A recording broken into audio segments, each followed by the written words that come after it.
चलिए दोस्तों, आज हम बताते हैं नेपच्यून का RM8 मॉडल का पावर फैक्टर मीटर के बारे में। ये आज इसके सेटिंग के बारे में हम लोग जानेंगे। तो सबसे पहले इसमें 3 बटन हैं, अप, डाउन और सेट बटन। इसके सेटिंग के बारे में अब हम लोग बात करेंगे। तो सेट बटन को प्रेस करके रखेंगे। इसमें ऑटो और मैनुअल का सिलेक्शन है। इसमें जैसे हमको ऑटो में रखना है या मैनुअल में रखना है, ऑटो में रखना है या नहीं रखना है, उसका सिलेक्शन यहाँ दिखाता है, ऑटो में है। फिर इसके बाद आप अगेन एंड अगेन आपको सेट बटन दबा दबा के रखना पड़ेगा। cos फाई जो पावर फैक्टर का जो हम लोग का सेटिंग है, ये कितना पर रखें, तो हमारे यहाँ नॉर्मली 1 पर रखते हैं।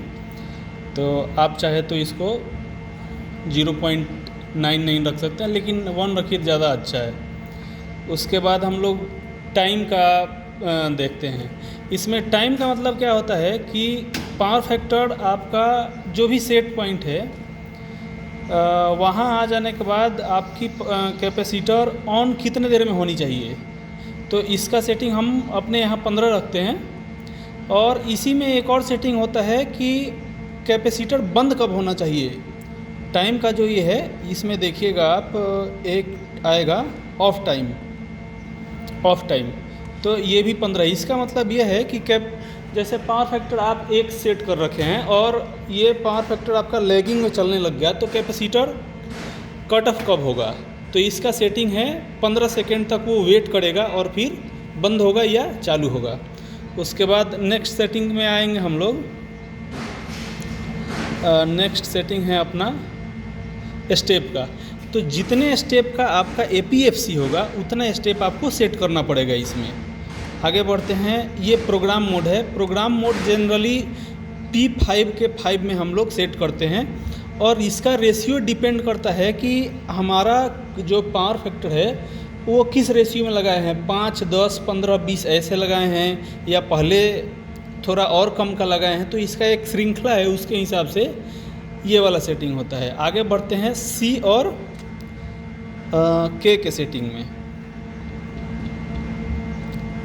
तो ये जो C और K का सेटिंग है, ये सेटिंग होता है आपका जो क्या बोलते हैं, फर्स्ट स्टेप का जो कैपेसिटर है, उसका वैल्यू और डिवाइडेड बाई जो आपका CT का रेशियो निकलता है। जैसे मान लीजिए 800/5 का निकल रहा है तो 160 आ रहा है, और हमारा 5 kVAR का फर्स्ट स्टेप में CT लगा है, तो 5 डिवाइडेड बाई 160, तो जिसका वैल्यू आ जाता है लगभग 0.031 ऐसे कुछ करके। तो यहाँ हम 31 ना करके वहाँ 0.04 कर देते हैं। फिर आगे के सेटिंग में आते हैं।